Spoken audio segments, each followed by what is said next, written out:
Welcome to my channel, or welcome back if you're new. My name is Mo, and today's video is so exciting because it's another bookish video, and it's just in time because fall is right around the corner. Today was the perfect day to film it. I swear, I was waiting for a gloomy day that felt like summerween or felt like fall, and I woke up this morning and it was giving Forks, Washington outside. So I knew today was the day to finally film this video that I've been waiting to film, and that is the Battle of the Dark Academia books. If you guys are new to my channel, then you won't know, but if you are not new here, then you know.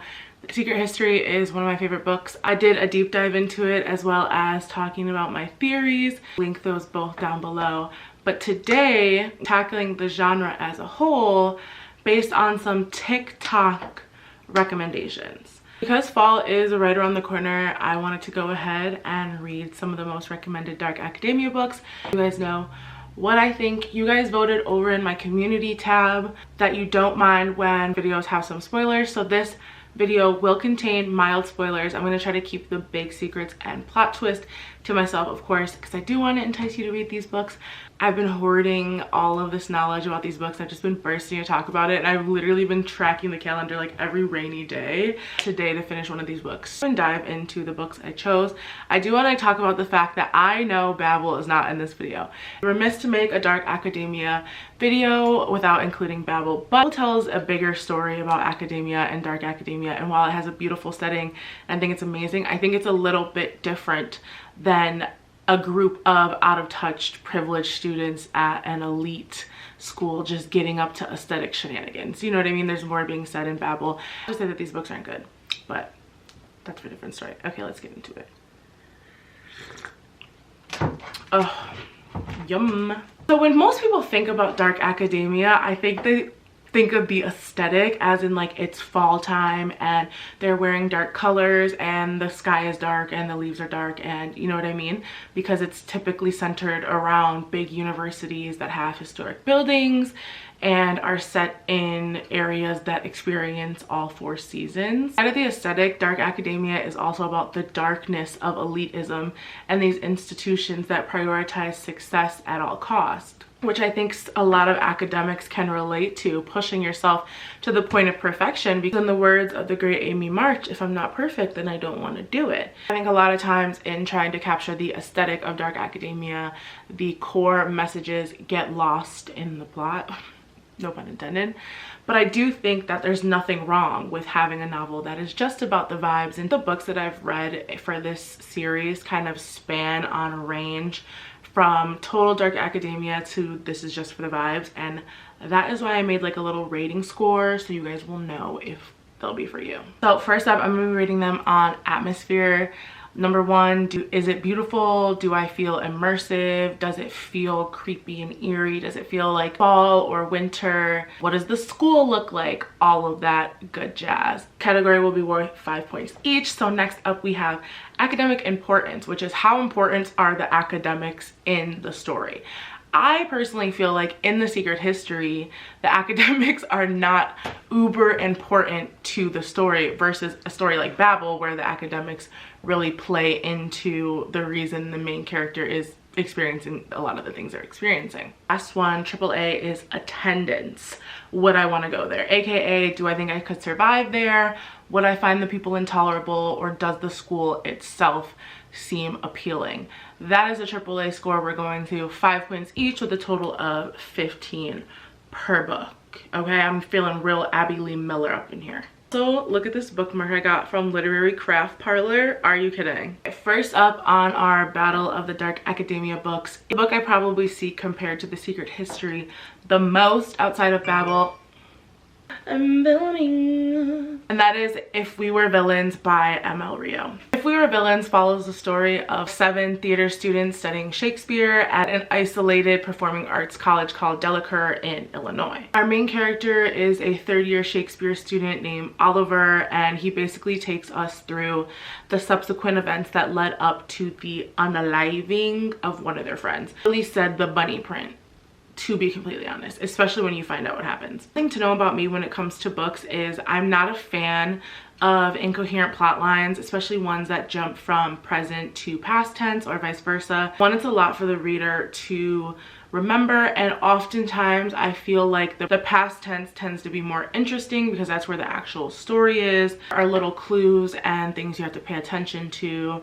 in the present tense, but it's a little de-immersive because you're still figuring out what just happened in the past tense and you're just kind of all over the place. Sometimes I feel like novels intentionally try to make the reader think a little bit more deeper than they need to by doing that, but it just kind of makes the story disjointed. Narratively, I do think it made it pretty different than The Secret History, considering The Secret History is just Richard retelling the story from start to finish. This is Oliver telling the story and then answering questions to a detective in present day.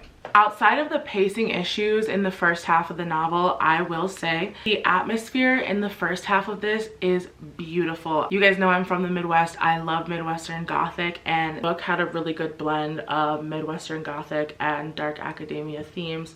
Felt really immersive. I could picture it super well. The way that Emma Rio described the world that they live in, and castle turret slash tower that the Shakespeare students live in, the lake, spring showcase on the beach, and how they incorporated the lake in the forest. It felt super vivid. The writing of that scene was something so unique. That's another thing in this book. You can really tell Emma Rio has a love for Shakespeare, and I think it can be a hindrance or a plus depending on where you fall on the spectrum. Like if you're not a Romeo wherefore art thou Romeo type of girly, you're really not going to love this just because there's so much Shakespeare in it that it can even be a little de-immersive because they're frequently speaking to each other in quotes from Shakespearean tragedies and plays and whatever. So if you don't understand the reference, you're gonna have to stop and look up the play to get references to what they're meaning, to get context, to understand the importance, which is like, girl, that's a lot of girl math for me to do. I was an English major, journalism minor before I left college, so I have been forced to read so much Shakespeare, and I do quite enjoy some of his stuff, so I was digging deep for those college courses to get me through this one, and I felt like I had a pretty decent understanding.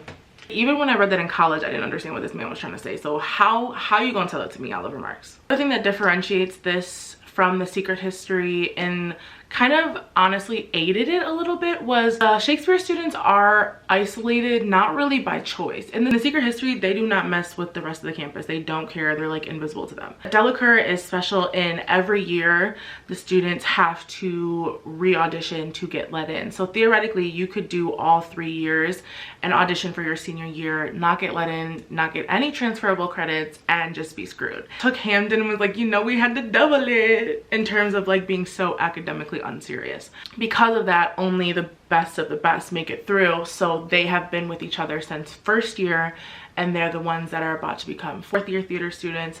They play almost every single part in every single play because it's very rare to make it to the 4th year. So I do think that that kind of aided in the dark, creepy, alienating vibe that dark academia can have, and that elitist universities can bring, especially because every specific university has their own struggles, and you really live in an insulated, isolated bubble, especially if you go to an Ivy or prestigious college. Although they were isolated and we only got their points of views, I felt like the characters were really flat and half-baked. And Oliver has Richard syndrome, where he is not fond of telling the truth, whether that's to protect himself or others. Although I will say he's much more raw in the past retelling, and you can tell a lot of what he says is completely honest, and honestly a little too honest. I think also by the time this book hit its crescendo, I hadn't been able to build a relationship with a lot of the characters, so I really didn't understand or enjoy their actions post fallout of their friend's death. I also found it hard to connect with the female characters because the main MC is struggling with his sexuality and his crushes and just discovering himself throughout, and therefore he's very wishy-washy in what he feels towards his varying love interests, which is totally part of the novel, but I just felt that it could have been done a little bit better because he literally seems to sway whichever way the wind blows. The decision he makes at the end really doesn't make any sense considering he had been so back and forth the entire novel. Which brings me to the end, which is the main issue I have with this book. I am not a fan of cliffhangers or epilogues that kind of undo the entire story that you just told. And the part where I'm gonna get into a little bit of spoilers, talk about the end. So if you want, you can skip ahead. I'll put a timestamp on the screen as to where I'm gonna go through the ratings for If We Were Villains. Oliver goes to jail for James. He ends up taking the rap for the fact that James unalived Richard. And he moves in with Meredith, and Pippa's taking him there, and him and Meredith are kind of like getting back into the swing of things, and he's like settling into her again. Then all of a sudden, this man gets a letter from James, and he supposedly has not killed himself. They just found his car, empty pill bottles, and no body. So now he's like, come find me when you get out. Get there, theater kids, okay? I know there's a lot of dramatics and a lot of acting, but this seemed silly. It seemed goofy. And I have an issue with how authors write queer relationships sometimes, and I felt like this one just kind of gave me a little bit of the ick. Like, as somebody who is bi, I have such issues with bi people being written as so flippantly. It was so obvious that he was in love with James and just settling for Meredith, but the love that he expressed towards Meredith felt extremely genuine, and I just would have liked a bigger push or pull versus him just being able to go with who's over in front of him at the drop of a dime. How does she chalk up? So for atmosphere, I gave her a 5. I felt like Delacour Classical Conservatory not only sounds sick when you say it out, but Emma Rio is amazing at describing physical landscape, architecture, foliage, and just the essence of the school and the theater, and almost had like a beast-like, life-like, fearsome quality to them. I don't know. Atmosphere, I give it a 5. Academic importance, I also gave it a 5, just because if you are not good, you will literally get kicked out of the school. And that doesn't just go for the Shakespeare students. Every single here has the same qualifications of sink or swim. It's a very competitive school, which, like I said, causes all the groups to isolate. Also, the characters that they are assigned is based on their own skill, but also a lot of school politics and favoritism, which really put pressures on the group dynamics as a whole. Anytime those assumed roles or spots are kind of switched up or moved around, it's like a powder keg waiting to go off. Because being able to walk away from Delacour with a degree is rare. It's basically like being able to say you went to an Ivy League school. You're pretty much going to make it in the West End, on Broadway, in Hollywood, etc. So yeah, academic importance, 5. Now for attendance, I gave it a 2. Delacour is in BFE. I do not want to live in an isolated castle on a frosty lake. I just could not think of a worse fate than being isolated in the frozen Midwest with a whole bunch of men who think they're extremely talented and quote Shakespeare all the time. As beautiful as it sounds terrifying. The woods that surround and sound like they're most likely haunted with who knows what cryptids just lurking around. And I also think that for me, attending a school that is so competitive would just be bad for my mental health, girl, because I too would be catching bodies. Just kidding. So that brings us to a total of 12 points on the Dark Academia scale for If We Are a Villain, putting her pretty high on the list. So we're getting off to a good start. I saw this next book on a TikTok that was like, books that are like the secret history that don't get enough love. So you know I ran to get it for this video, and it is The Secret Place by Tana French. So The Secret Place is narrated by our main character, Detective Stephen Morin, and it follows him on the day that 16-year-old Holly Mackey comes in with a picture of a boy who was unalived a year ago, saying, I know what you did last summer. This was found on her school's anonymous public bulletin board, which is called The Secret Place. So right off the bat, we have a private all-girls school across the street from a private all-boys school. We're hit in Dark Academia. Interesting thing about this one is it's actually set in Dublin, Ireland. St. Kilda's is a Catholic school with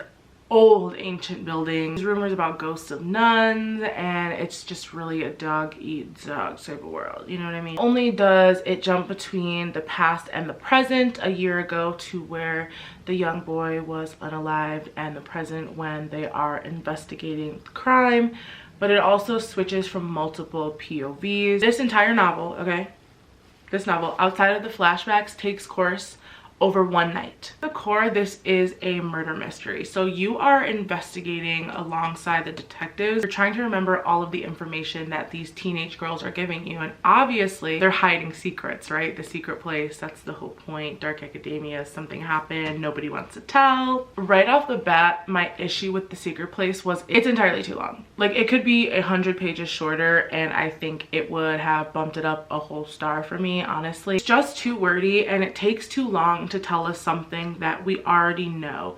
We know that the young boy was unalived and we know that it is one of our main girls, right? That is the whole point of a murder mystery. You're figuring out either who done it, how done it, or why done it. In this book, we know the how, but we don't know the who and the why. I do think something that saves the pacing issues in this is the fact that you have Holly and her friends being questioned about the crime in the present day, and then the flashbacks will actually show the inconsistencies in the story they told the detective and what really happened. Although we are always kind of wondering if what's going on is the truth, because unlike our other book, The Secret Place introduces a little bit of magical realism. It's not uncommon for a dark academia novel to dance around this sort of magical realism, especially when you deal with themes of like cults and mysticism and folie à deux, group delusions, etc., etc. In The Secret History, they did a bacchanal in the middle of the Bennington Triangle, which if you are not familiar, is one of the most active hotspots for cryptids, hauntings, and just disappearances, supernatural experiences, everything, which has been well known and kind of was at its peak when Donna Tartt was attending Bennington. And it took me the longest time to realize that there was like a little bit of magical surrealism sprinkled in there. Light spoilers for The Secret Place,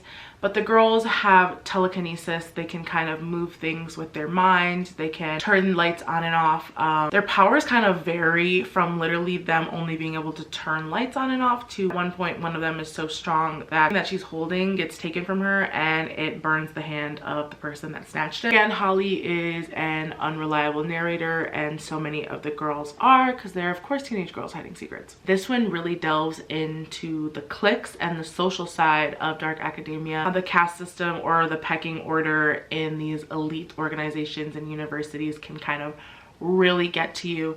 And one thing I think this book does super well is teaching young girls that going against the status quo and doing what you want is so empowering, because you truly realize that these people are irrelevant. They hold no power over you if you take it back. But I also think that quickly slips into delusion, which this whole novel is about. They go to the school early in the morning, spend the entire day interrogating different people and finding out things and going through it. And by, I think it's like midnight that night, they have a confession and somebody under arrest. It is an all girls dark academia novel and I wanted to love it. And there were so many times I was like, oh, this book is great. Oh, this book sucks. So I definitely think it's worth the read. The thing I think this book does well is the mental deterioration that these isolated competitive environments can make you experience, and how the bonds that you form there can feel so important and like a lifeline, and how you will do anything to protect them. For atmosphere, I gave it 3. I think in the beginning, the describing of St. Kilda's and Combs, which is the boys' school, is great. However, this is set in like the 2000s, so when they talk about going to the mall and flip phones and stuff like that, it's just a little bit dated. And the teen speak in here is terrible. Like the way that the girls speak, not even in text, just IRL. This book gives, I have not interacted with somebody under the age of 18 since 2004. Outside from the fact that the school is isolated and it's surrounded by like a thick wood, it's not really like a dark academia, I would say. It's definitely the darkness of academia. It's more light academia, especially considering this is our only book that is set in a high school. We have day students who don't board and live on campus. Academic importance, I put this at a 5 only because the school setting and what it does to the girls is integral to the story, and I don't want to give too much away, but they frequently talk about the school and being together and their struggle to maintain that is so integral to the story. And for attendance, I gave it a 5. Girl, I grew up in Detroit, Michigan, okay? If you would have told me, hey, do you want to go to a rich all-girls boarding school in the forest in Dublin, I would have literally woke up like I was going to Hogwarts. Absolutely. Once your second year, you and 4 friends share a room, and then your last year, you and 2 friends share a room. The landscaping and the look of St. Kilda's and the grounds, super important to the story, and the way that Tana French describes the flowers and the woods and the garden and this cypress grove that they're frequently meeting in throughout the book. It's just beautiful. She gives us a 13, and that puts it a point above If We Were Villains, which is crazy because I think I enjoyed If We Were Villains a little bit more than this one. But I do think, to me, a murder mystery is like pizza. It's kind of always gonna hit, even if it's bad. And this last book is the tiniest of them all, but probably my favorite that I've read. And it's so different from the rest of them that I don't even know if I would classify it as dark academia. I think upon further inspection, I definitely would. And that is Ghost Wall by Sarah Moss. Just look at, first of all, look at this cover.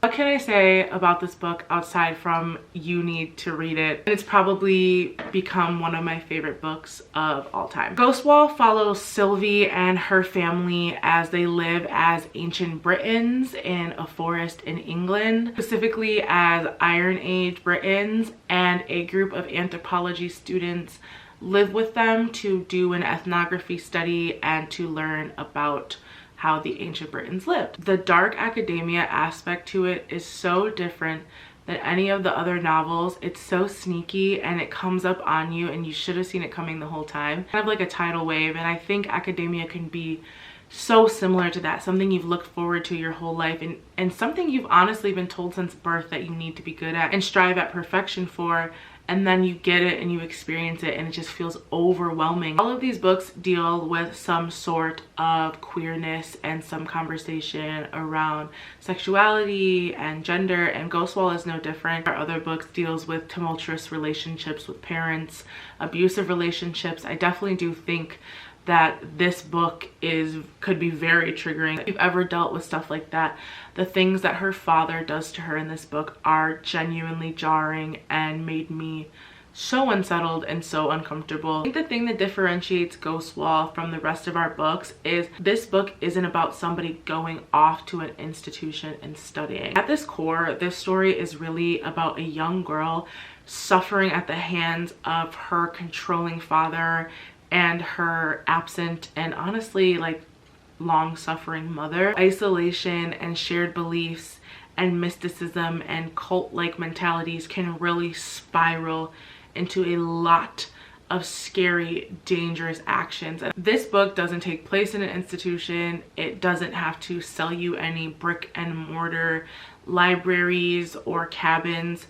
It is just, this is what can happen when powerful men teach dangerous rhetoric. Similarly to The Secret History, there is a cult ritual that takes place called a ghost wall, which is literally a whole bunch of sticks with animal skulls, and in the past they would be human skulls, from bog sacrifices, where you essentially put that around your encampment or your village as a way to chase out dark spirits. And through performing this process, the male students as well as the professor and Sylvie's father are kind of transformed and changed as humans. The ending of this made me cry. I literally never wanted to jump into a book and protect a main character more than I did Sylvie. The things that she gets put through make me genuinely sick to my stomach. Roller coaster, just like The Secret History. I was sad, I was mad, I was relieved. This little book packs a punch. Do not underestimate it.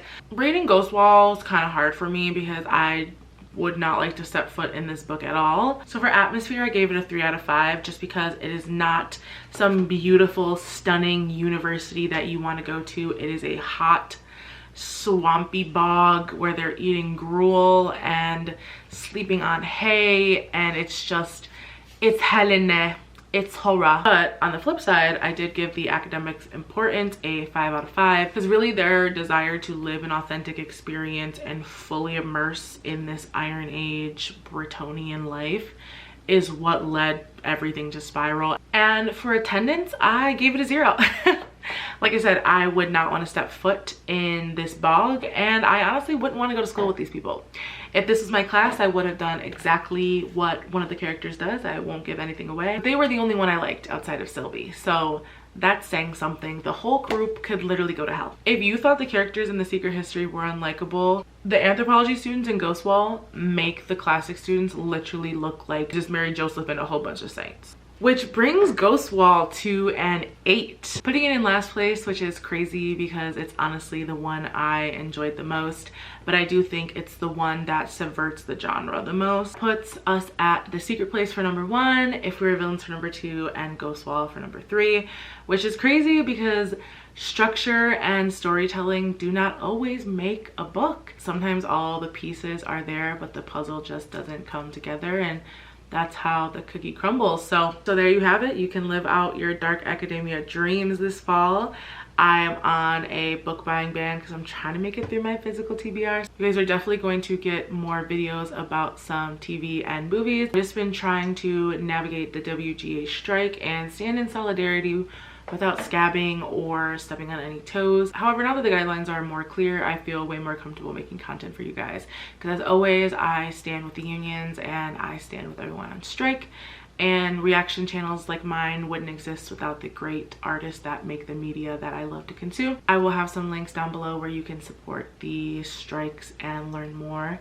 And yeah, I will see you all in my next video. I love y'all. Bye.